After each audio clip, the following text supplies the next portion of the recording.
Welcome to part 2 of this amazing conversation with Gabby Bernstein. I gotta tell you, Jamie, this is one of my favorite interviews I've ever done.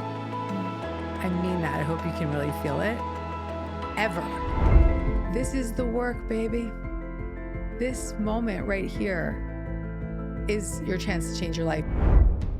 So the thing that I often feel the most is, I'm not enough.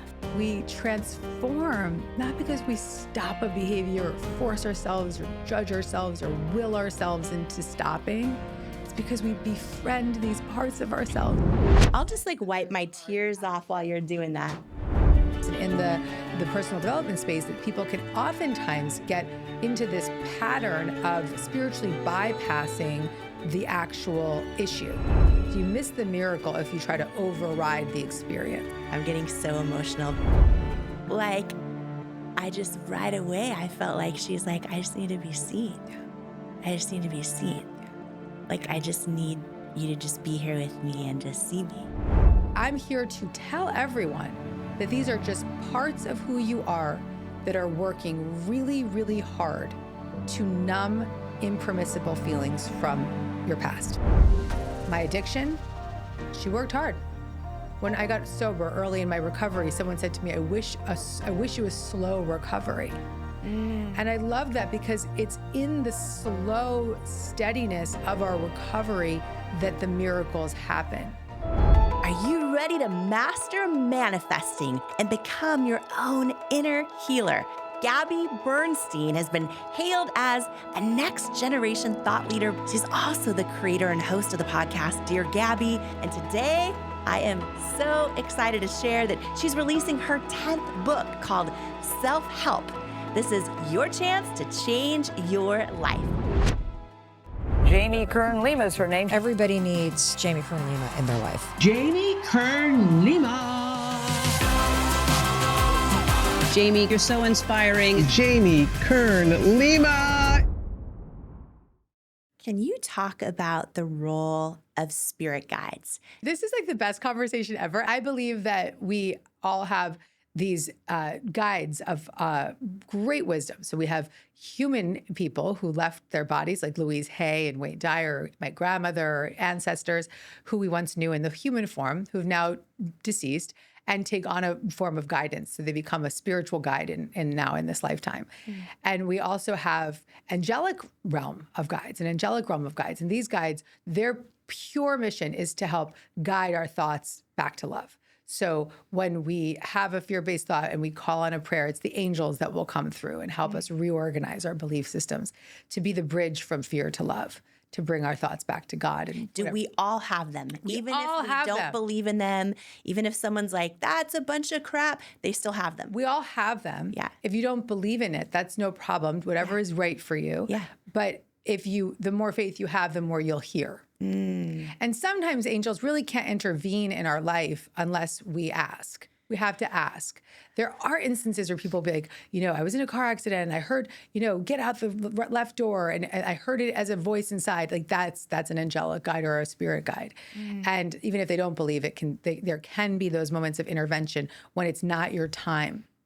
So if there is a moment where there's severe catastrophic event and it's not your time to go, that's when an angel or a guide can come through. But most of the time, day to day, you can have that presence like a best friend by your side, or it can be completely shut off but they're always there. And there's also just the presence of that energetic field. That's what is the resonance of the guides and angels.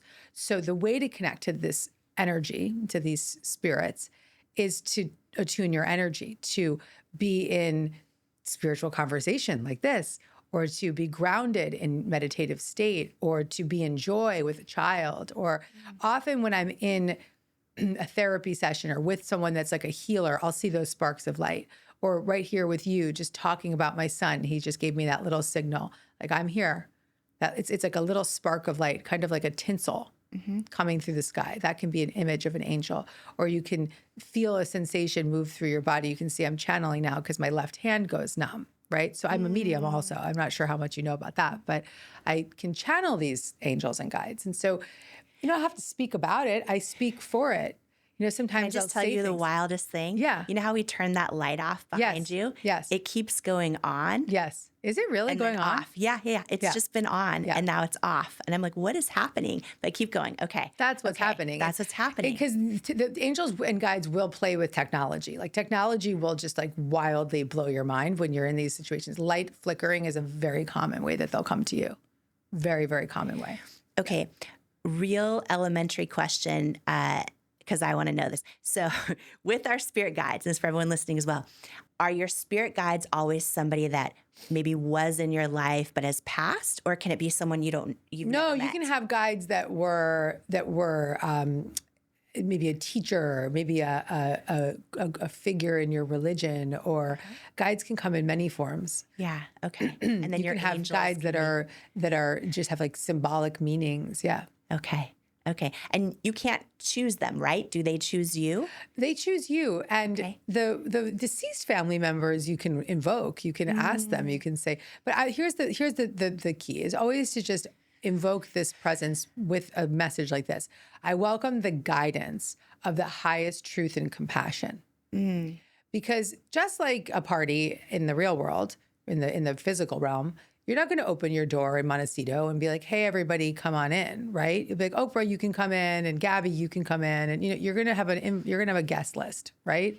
Your neighbors, right? Your friends, but you're not going to just open the door and let everybody flood through. And so it's the same thing with guides. You don't want to just let all kinds of energy into your space. You just say, welcoming the guidance of the highest truth and compassion. So for everyone listening at home, if this is or watching us right now, if this is their first time welcoming their spirit guides into their life. So for everyone watching us right now or listening to us, and maybe this is the very first time, they're going to actually go, you know what? Right now, in this moment, I'm going to welcome my spirit guides into my life. What exactly should they say right now? And I'm going to invite them to say it with us too. You would say, "Thank you, guidance of the highest truth and compassion for entering into my life right now." Or, "Thank you, guidance of the highest truth and compassion for revealing to me what I need to know about whatever it is that we want to know." But the thank you is very important because it's affirming that we know and believe that that guidance is real and that it's present in our life. And do you do the same for calling on your angels? Thank you, angels. And when you say thank you, guidance of the highest truth and compassion, I think you're calling on your angels, calling on your guides. But sometimes I'll talk directly to the angels. Like at night, my son and I go to sleep and we talk to the angels every single night. He has such faith because I've taught it to him. Yeah. And so we will say, "Thank you, angels, for no bad dreams tonight." And he'll go like this. He'll go, "Huggies for everyone." And he starts literally just going like this, like he hugs all the angels. And then he goes like this. He does your little symbol, your little "I love you" symbol. And he just, "Thank you for," now every time I see you doing this, I think of my son doing that with his angels. And he pulls all of his angels in and we talk about the sparks of light and he sees them. And it's just incredible. I mean, it's the truth of who we are and we just turn it off. We just turn it off. Can the difference between guides and angels? Well, I think that guides often can have more of a personal connection to us, or a guide can be maybe have a different energy as well. And same with angels too, but you can feel the energy of the presence. So for instance, when Wayne Dyer comes to me, who's with me quite often, he's my late mentor and friend, Dr. Wayne Dyer. Yeah. If he comes to me, it's really calm energy. I call on Wayne before I give a talk because he was just such a masterful speaker. And I'll just call on his energy and it just puts me just into the seat of my truth. And anything I say is exactly what it needs to be. Louise Hay comes to me often, usually very rapid energy, kind of like, "I got something to tell you. We got to get to work." And I know that she's using me now to carry the message. And so I'm in the devotional commitment to her mission and carrying out her mission in this lifetime.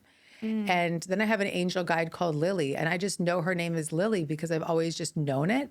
Yeah. I can see her in my mind's eye. She's very young and she's like very long blonde hair and she's very, very angelic looking. And I had a reading many years ago, like 15 years ago with a friend.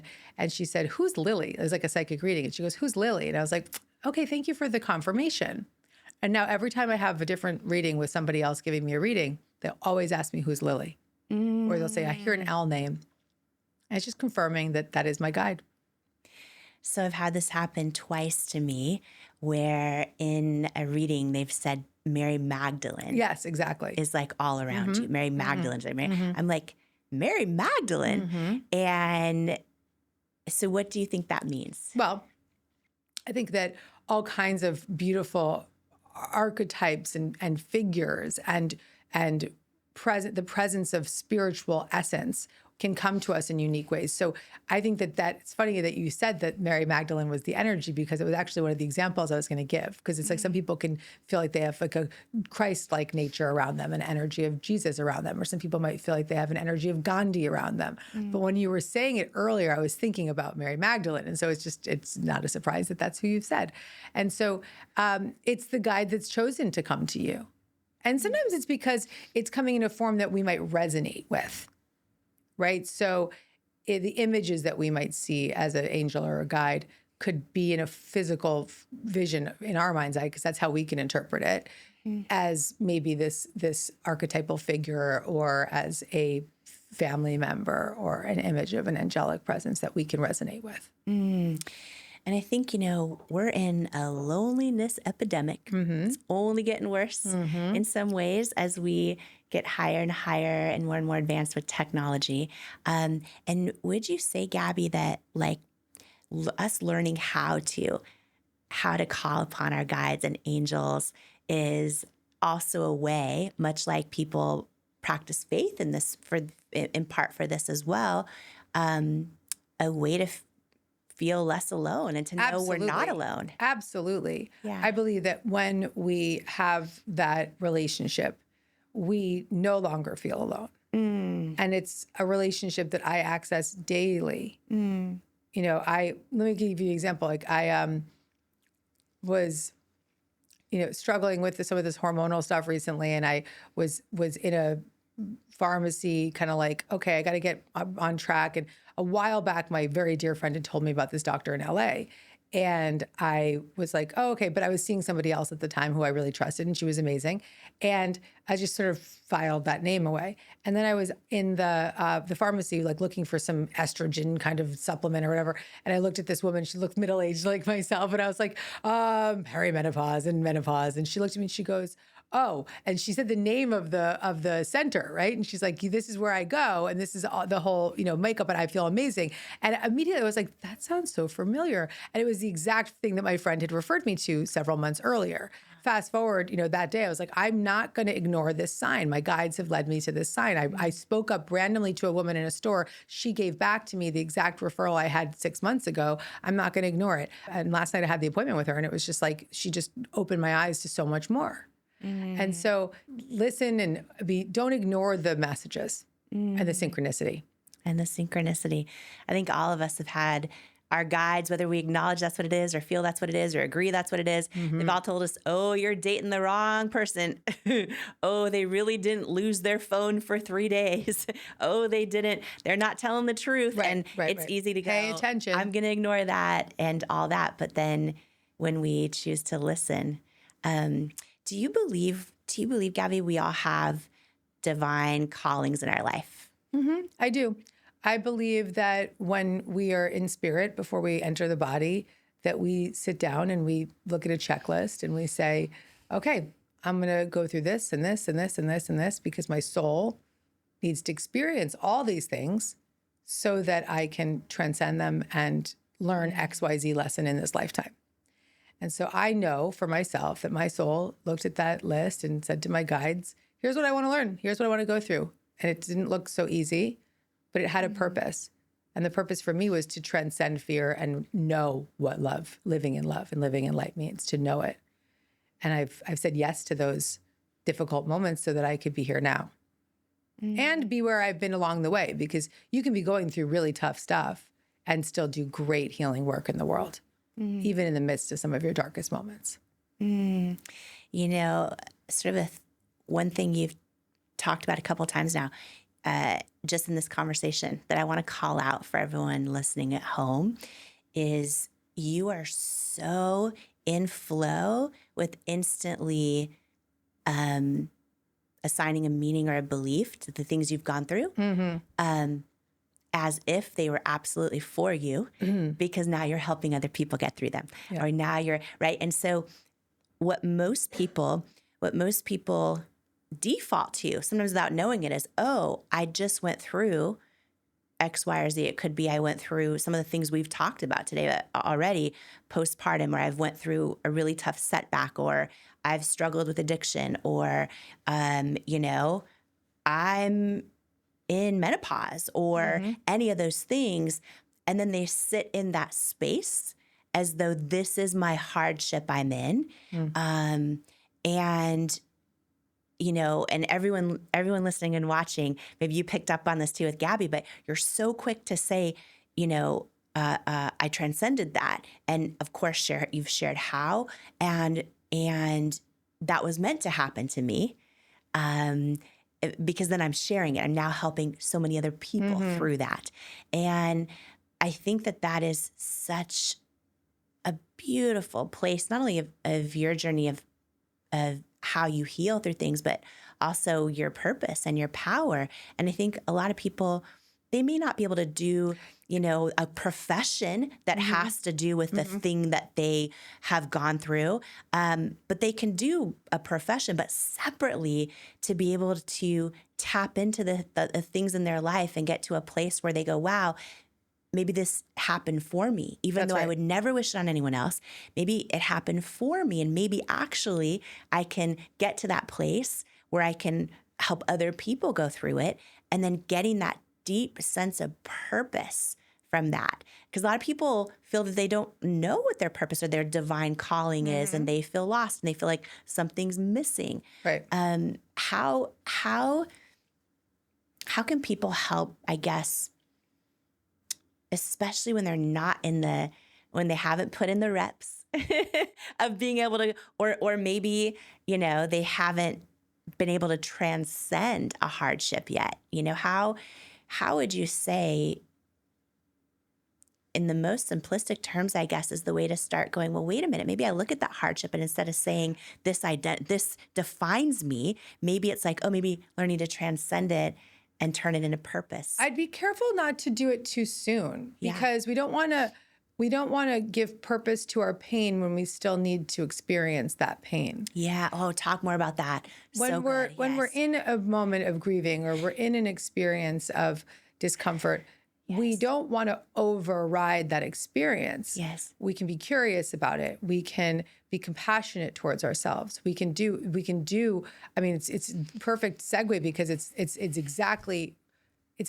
what I've been talking about in this new era of my teaching. Yes. Which is really about not overriding our experiences. And whether it's an actual life experience or it's an experience inside, an emotional experience. And so when there's a balance between being the victim and moving too quickly into possibility. Yeah. And so we want to just stay in sometimes this space that we're in, and you can have the inquiry of, okay, what would you have me learn from this? That's a beautiful prayer. Yeah. What would you have me learn from this? Yeah. But also, I don't want to rush past it. When I got sober early in my recovery, someone said to me, I wish you a slow recovery. And I love that, because it's in the slow steadiness of our recovery that the miracles happen. And it's slow doesn't mean that we have to be living in this victim mentality. Slow means that we're taking our time to nurture the activated parts of ourselves that have needed our attention for so long. And so when something terrible happens to us as a child, or even in adult life, it needs attention. It can't be pushed past. And it's in the spiritual space and in the personal development space that people can oftentimes get into this pattern of spiritually bypassing the actual issue. This is so good. And then if you do that, right, or you go on TikTok and go, I need some positivity, and then you're like, then you may never actually heal the thing. And it's not that we wouldn't want to lean into the possibility or lean into positivity, but it's exactly correct. You miss the miracle if you try to override the experience. How do you, this is so good. This is going to give someone permission today to just be. How do you know?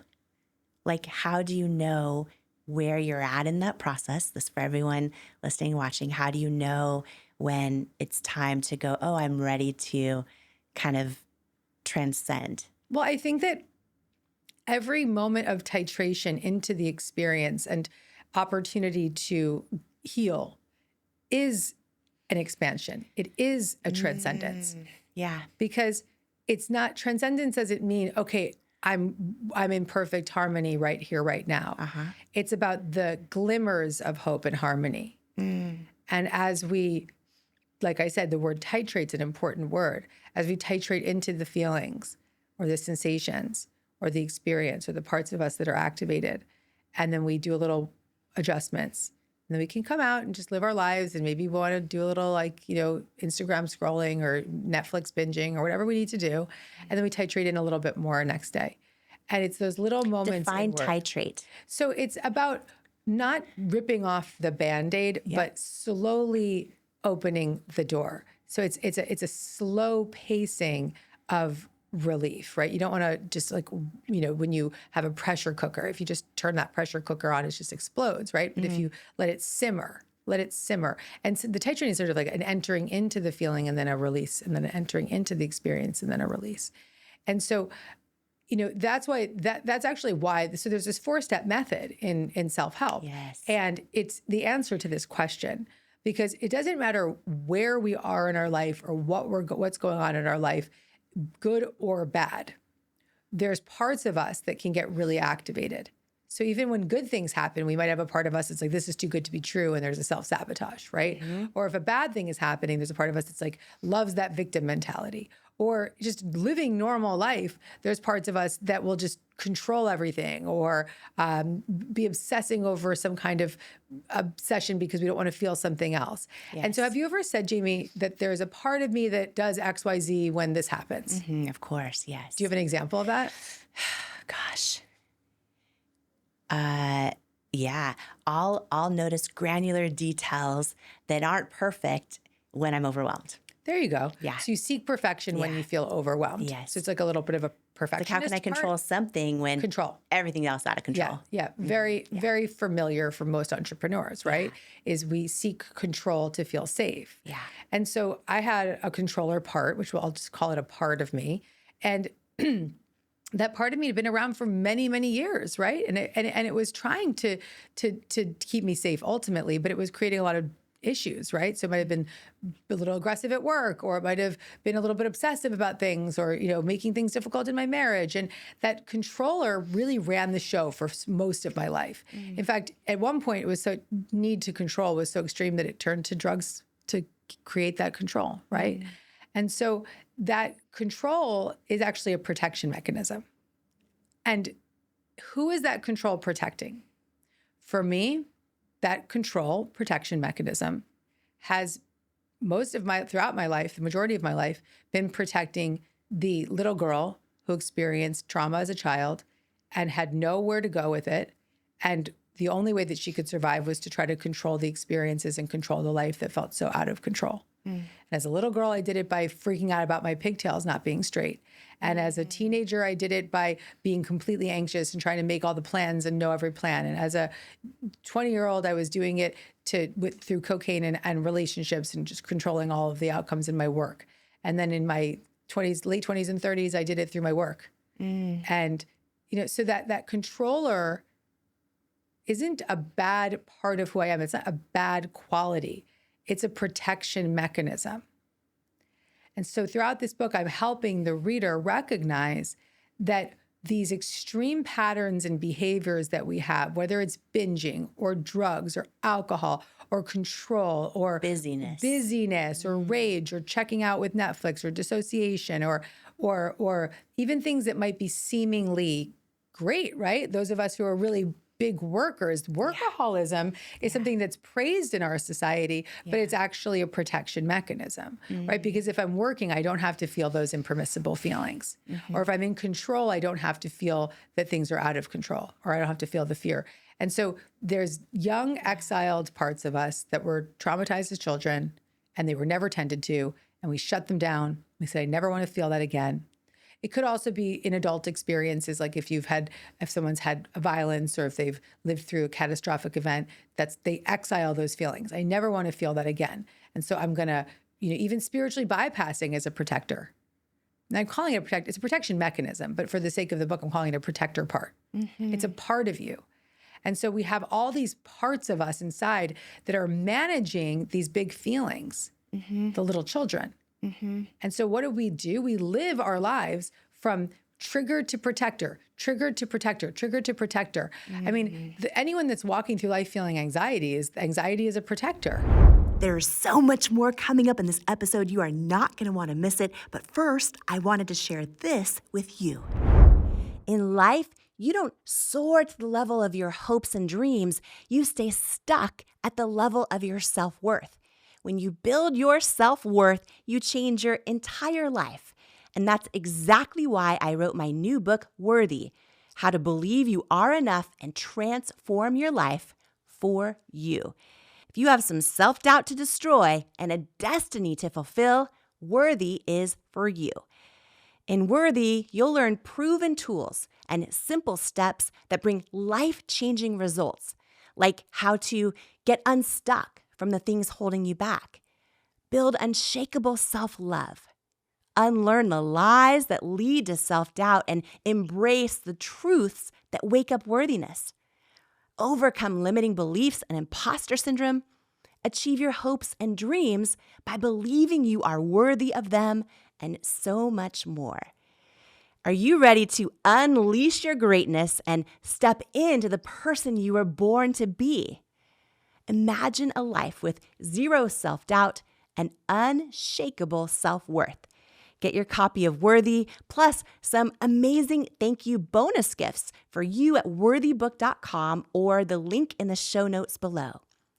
Imagine what you'd do if you fully believed in you. It's time to find out with Worthy. Imagine, what would you do if you fully believed in you? My weekly free inspirational newsletter is packed with tips and tools to help you find out. It's called One-on-One with Jamie, and it's delivered right to your inbox each Tuesday morning. It's a love letter from me to you, from my soul to yours, and I hope it brings you the words and messages you need at just the right moment. Plus, when you're a part of my free inspirational newsletter community, you'll be the first to get behind-the-scenes content, inspirational messages, and be the first to learn about upcoming events and more. It's the place to be, and I sure hope you'll join me there. So if you're not on the list yet, you can sign up for free at jamiekernlima.com or click the link in the show notes below. And here's to becoming unstoppable together. And now, more of this incredible conversation together. We live our lives from trigger to protector, trigger to protector, trigger to protector. I mean, anyone that's walking through life feeling anxiety is a protector.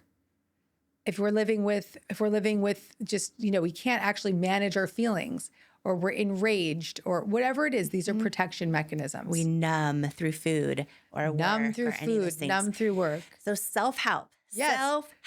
Self-help. This is your chance to change your life. This is Gabby's 10th book. It is out. Now you've got to grab it. I'm so excited about this. And you say self-help offers a revolutionary practice to radically shift your core beliefs and help you become your own inner healer. The book leverages the teachings of internal family systems, IFS therapy, that you say has been life-changing for you. Oh my gosh, let's dive in. We've already started diving in. Of course, I know. I just shared is the beginning of it. Is the beginning of it. And Yeah. so much in the beginning, this whole conversation. Yes. So wherever you're picking up in the conversation, for sure, so many elements of the book. And can you explain, for everyone listening at home, watching, what this book will do for them? So on the cover says self-help, and then the subtitle is "This is your chance to change your life." Yes. And I'm going to stand behind that with full body conviction, because the 4-step practice that I've created in this is based on a therapy that changed my life. And it was my mission. I went and got trained in this therapy called internal family systems therapy. And I got trained by the IFS Institute. And with that training, I knew it was my mission. Literally, God told me to democratize this work, to take it out of the therapist's office and give it to people in everyday life.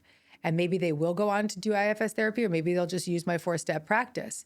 But it's a 4-step self-help practice that's informed by IFS. And really what I started teaching already, and I know it will change their life if they choose to do it. That's it. And the 4-step practice is exactly what I've already begun to share. In IFS, we're taught that we have these young children, these little experiences these extreme experiences to little parts of ourselves, any type of experience that was too big for us to handle, and we exile it. So that's called the exiles. Those are little people inside that we don't want to feel those feelings ever again. And then we build up the protectors, all the protection mechanisms. We talked about them, binging, overworking, controlling, all the stories. And we live our lives and we're just like, why do I have chronic pain? Or why do I have anxiety all the time? Or why am I ruining my marriage? Or why am I making everybody at my job hate me? What is it? Why? Like or maybe we don't even ask the why. We're just sort of like, well, this is who I am and I deserve to be like this. And we're very righteous about these behaviors. Or we are struck in really deep addiction and we just don't know how to get out. And these extreme patterns take over our lives and they become so much part of our identity. We think that's who we are. But I'm here to tell everyone that these are just parts of who you are that are working really, really hard to numb impermissible feelings from your past. And my addiction, she worked hard. That addicted part worked really hard to push it down. The workaholic, she worked really hard. And they're not bad parts of us. They've just been put into extreme roles. And so the work in this 4-step practice is to bring self-energy, right? So we talked about earlier, that God energy, that spiritual presence. And self-energy is that inner parent inside of us, the God within us, the love within us, the truth within us, is to connect to these younger parts from that self-energy. And so self, to just simplify it, is just sort of this energy of these C qualities. So calm, courage, creativity, curiosity, connectedness, compassion, and confidence. And these C qualities that we have when we're in our resourced self. And so the steps are based on these qualities and extending these qualities to these young protection mechanisms inside of us. So let's say you woke up this morning, Jamie, and you were like, I'm in that controller part. Okay, she's trying to get everything done. She's making me a little crazy, or, I'm feeling it. You could practice it like this. You could say, I'm going to choose to check in. That's step 1. I'm going to choose to check in. And that's really important. The choice is important because like any little child, if you try to force them to tell you what's going on, they'll be like, no, mommy, So you have to just make sure, like, am I in the mood to do this right now? Okay. So choose to check in. And that's when you just get a yes inside, like, okay, I can do this. And you focus your attention inward. The second step is just curiosity. So offering curiosity questions to that feeling, or maybe you call it the controller, maybe you just have a feeling inside and you just start noticing that experience inside. And you start asking it questions. So, okay, what images or thoughts or sensations do you want me to see right now? Or how old are you? Or is there a shape that you are? Is there an energy that you are in my body? Or where do I hold this feeling in my body? And why do you ask it questions? You want to become curious instead of overriding this part and just pushing past it and checking out more. You check in. This is why it's called the 4-step check-in. So the curiosity lets this part of you reveal information. And so it might say to you, how old are you, part? And the part might be like, I'm really young. How long have you been around? I've been around forever. And you start to flesh out this information. It might give you an image and you might see yourself like on the playground when that kid was bullying you, or you just it creates connection, right? Curiosity creates connection. So that extending of curiosity to this younger part of us creates a connection from our resourced self to the part. And then the third step is compassionate connection. And this is where we would say, what do you need? Asking that part of us, what do you need? And it might say, I need to rest, or I need to play, or I need to feel seen. I need to dance. It needs to go back into its child role that it was taken out of at such a young age. And then once it feels a little sense of that compassion, I want to do it with you. You'll check and you'll see, the 4th step was, do I see those C qualities? And I see in your eyes right now that there's motion coming through right now, because I think you were doing the check-in with me. Doing it with you. Yeah. I'm getting so emotional because while we're talking about controlling stuff earlier, I'm thinking, okay, what is the thing I often feel the most? And I'm going through this step with you. And so, I write about self-worth, right? So the thing that I often feel the most is, oh, I'm not enough. That's sort of where I go. Yeah. And what's so powerful about what you just took us through, that I'm doing with you right now is like, okay, I check in. It's like, oh, I feel I'm not enough. And when I ask, well, what age are you? And I go right to like, little girl. Little girl. Little girl. And then when you said the next, you're curious, you say, what age are you? I literally see myself right now as a little girl. Yeah.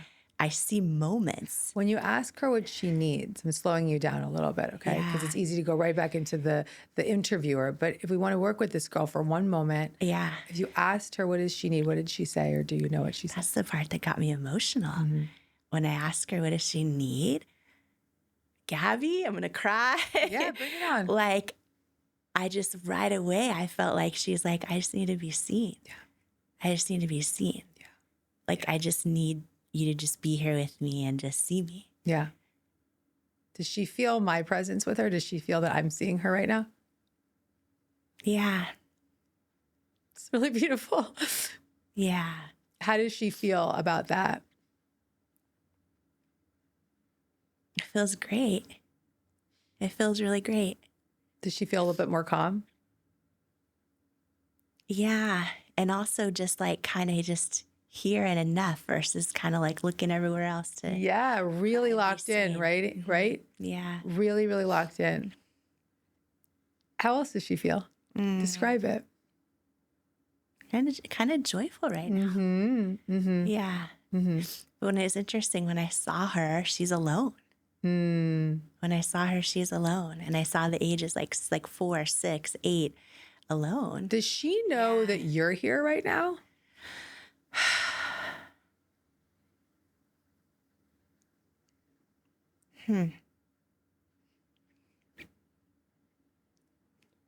That's a really profound question. I think so. I think now she does. Yeah. I think I've never, ever, ever done this or thought of this before. And this is really powerful. How does she feel towards you right now?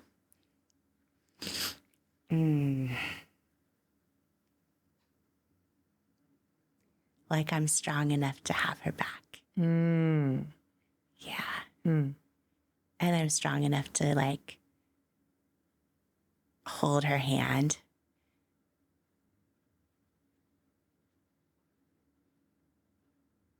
And I'm strong enough to see her. Yeah. Yeah. Do you feel any sensations of compassion towards her? Yeah. Yeah. Like literally my whole heart is warm right now. Like my whole chest area is like warm. Nice. Yeah. This is self-energy. So that compassion and that connection that you're describing connection. And the safety that you're establishing for her, right? That's that confidence. These are the C qualities of self. And so you're letting her, the little girl, know that self is here. And if she knows that now from this one experience, she now knows that she can check in. She can check in all day long. She can check in once a day. She can check in whenever she needs you. Because she knows you're here now.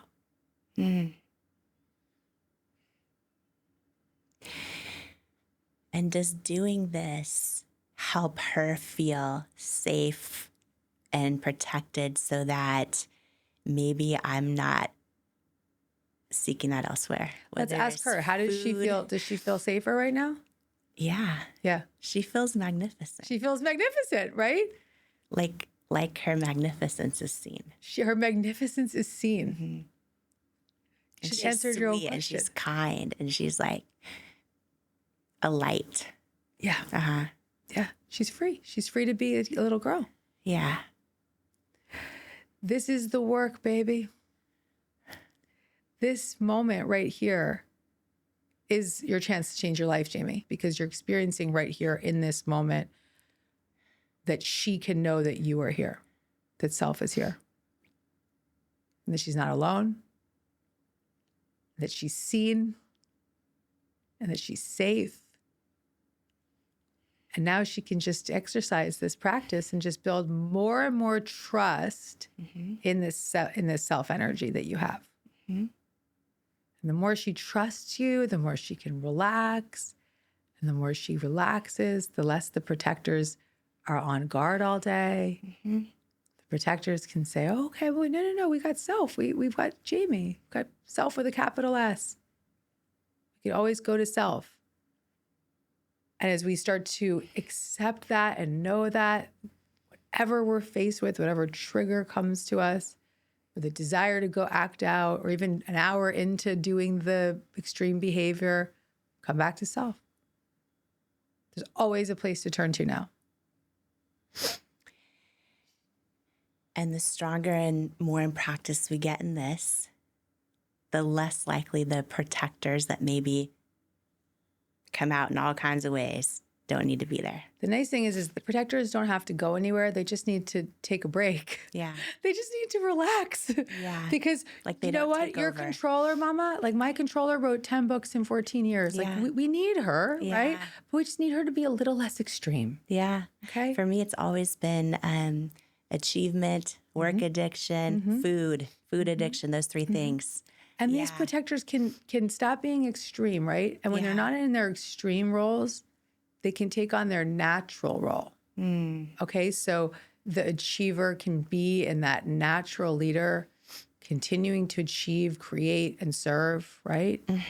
And the controller can run this big empire that you've been running forever, including your family and your home and your world, and do it with ease. And even the binging, right? Now that it can relax, what can it do now? It can enjoy its food. It can relish in tasting things, and can just really enjoy the experience and nourish you. It can nourish you.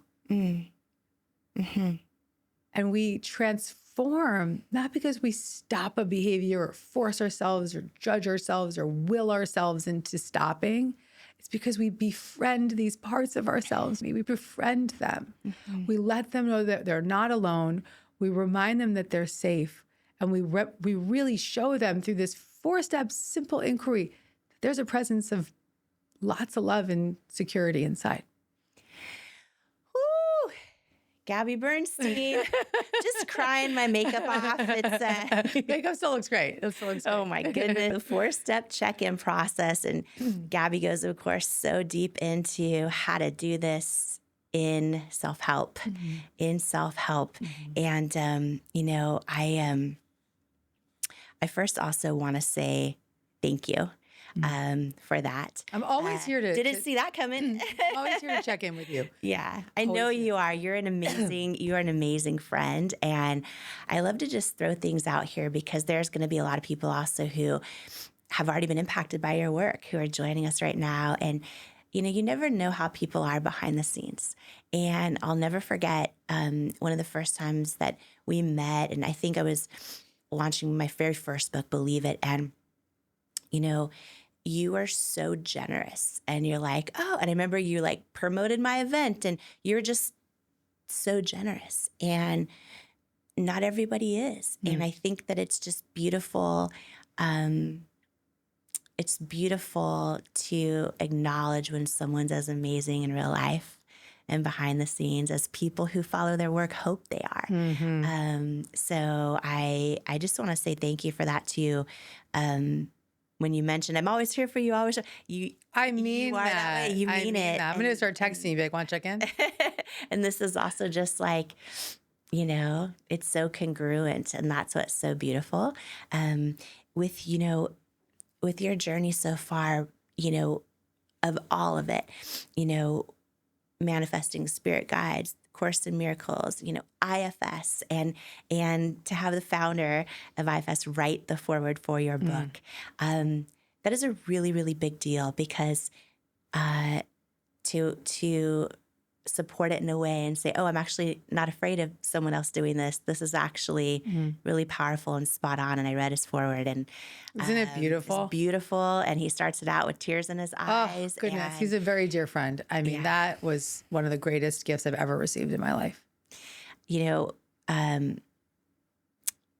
For somebody who is maybe brand new to your work, can they start and dive in? Because we got 10 really good books that Gabby's written, and all bestsellers, several #1 New York Times bestsellers. I remember long before I even saw you on a stage, people were recommending your books to me. And but for someone who's maybe brand new today, is Self-Help a great book to start with? Well, I would say, yeah, I think that I would work backwards. Yeah. Because if you get this, then all the manifesting books and all of the spiritual books will just lock in so much faster for you, because we can do all of the manifesting methods, and we can have all the spiritual faith in the world, and all of that matters, and it counts, and it gets us closer and closer to consciousness, and it gets us closer and closer to the healing modalities that we need to get to this place of knowing this self inside. But if you can start with self, oh my God, work backwards, people. I spent 20 years figuring this out for you. So go backwards. Yeah. Go backwards. I mean, but at the same time, I really think you read it when you need it. And so if someone's like if a book's calling to them, or sometimes books will fall off the shelf, or maybe you'll buy a book like Self-Help and it'll sit on your shelf for a year, and then a year later you read it. It's like, you read it when you need it. And I put the cover as Self-Help. It's for the willing. It's for the willing. And so if that's too much for somebody right now, don't push it. Go read The Universe Has Your Back. Go read Super Attractor. It's okay. Whatever feels right. Or read Worthy. Whatever they need. Or Spirit Junkie. I love that you keep remembering Spirit Junkie. I love it. That's my favorite book, and it was my second book. I love that you were referencing so many great books. That's so beautiful, so powerful. Right now, Self-Help is available anywhere you get your books, anywhere books are sold. Gabby also has, oh my gosh, first of all, one of the most sought after keynote speakers in the world, speaking on all types of stages, from big corporations to Oprah, all kinds of stages. And you also have courses, all of it. So can you share for everyone, in addition to picking up their copy of Self-Help today, where's the best place that can just connect with you? The best place is get inside my Gabby coaching membership app. It's like having me as your coach in your pocket. So I'm going to make sure that it's in your pocket, because what we just did, there's actually a whole self-help section. So there's 11 check-ins that I do with the listeners, so they could actually do the check-ins with me. But there's hundreds of meditations and daily 2-minute practices, and you can pull an affirmation cards. You can get hundreds of meditations, workshops. It's literally like having me as your coach in your pocket all year long.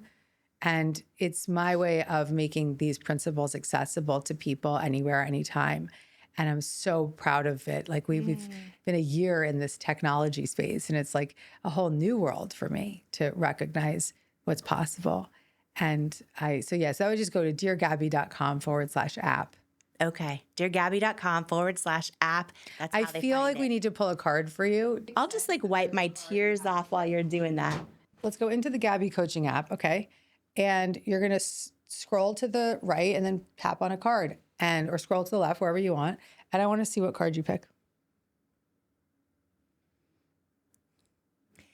When I surrender my will to the care of spirit and the universe, I attune my energy with an ever-present stream of well-being. Here we go. Let me see the card. Yes, ma'am. When I surrender my will to the care of spirit and the universe, I tune my energy with the ever-present stream of well-being. And this is exactly what we've been talking about. When you're in that presence of self, you're in the stream of well-being. When you're in that presence of self, you're free. And that's the secret to manifesting. So we started this conversation with, how do I manifest? How do I attract? That work we just did, that 4-step process, put you into the stream of well-being, your own words. I feel magical. I feel joyful. I feel free. That is the energy that manifests greatness. And so that's the pathway in. You know what I love so much about our conversation is, everyone in my audience, just like every audience, has so many different beliefs. Some are very strong and rooted in a particular religion or faith. And, they're all different. Some do not believe at all. And I feel like what you've done such a beautiful job with is, no matter what your beliefs are, here's how you apply these tools. And here's how you apply this practice. Here's how the book Self-Help fits into your life. Because for people who believe, okay, I'm made in God's image, then self-energy becomes that, right? For people that believe. So I just think this is beautiful and powerful. And I want to thank you so much for this experience and doing this live with you. This is so deep and so personal. Holy moly. So personal and so deep. And, you shared this earlier in the conversation that we really, truly can learn so much from other people's stories.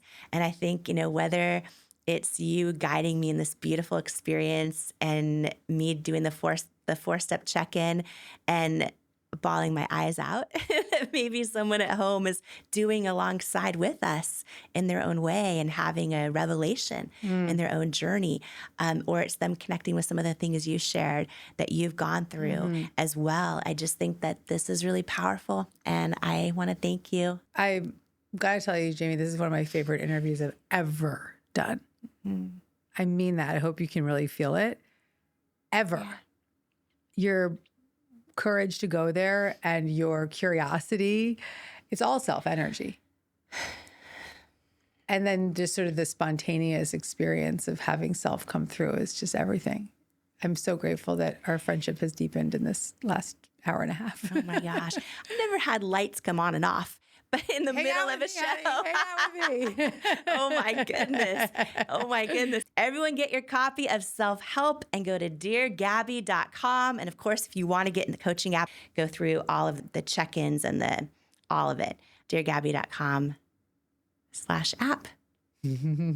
I love you. Thank you. I love you. If you loved today's episode, my only ask is that you please click on the follow or subscribe button for the show on the app that you're listening or watching on. Give it a rating or review, and then share the episode with everyone you believe in. Share it with another person in your life who could benefit from it. Post it and share it online with others or in your community who just might need the words and tools and lessons in this episode today. You never know whose life you're meant to change today by sharing this episode. And thank you so much for joining me today. Before you go, I want to share some words with you that couldn't be more true. You, right now, exactly as you are enough and fully worthy. You're worthy of your greatest hopes, your wildest dreams, and all the unconditional love in the world. And it's an honor to welcome you to each and every episode of the Jamie Kern Lima Show. Here, I hope you'll come as you are. Heal where you need. Blossom what you choose. Journey toward your calling and stay as long as you'd like, because you belong here. You are worthy. You are loved. You are love. And I love you. And I cannot wait to join you on the next episode of the Jamie Kern Lima Show. Do you struggle with negative self-talk? Living with a constant mental narrative that you're not good enough is exhausting. I know, because I spent most of my life in that habit. The words you say to yourself about yourself are so powerful. And when you learn to take control over your self-talk, it's life-changing.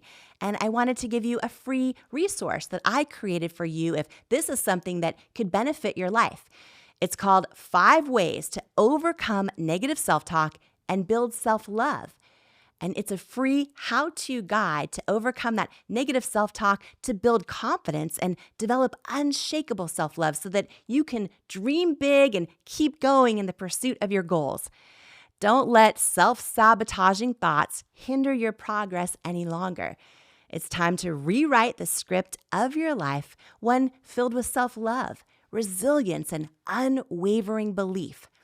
If you're ready to take charge of your narrative, build unwavering confidence, and empower yourself to persevere on the path to your dreams, you can grab your free guide to stop overthinking and learn to trust yourself at jamiekernlima.com/resources, or click the link in the show notes below.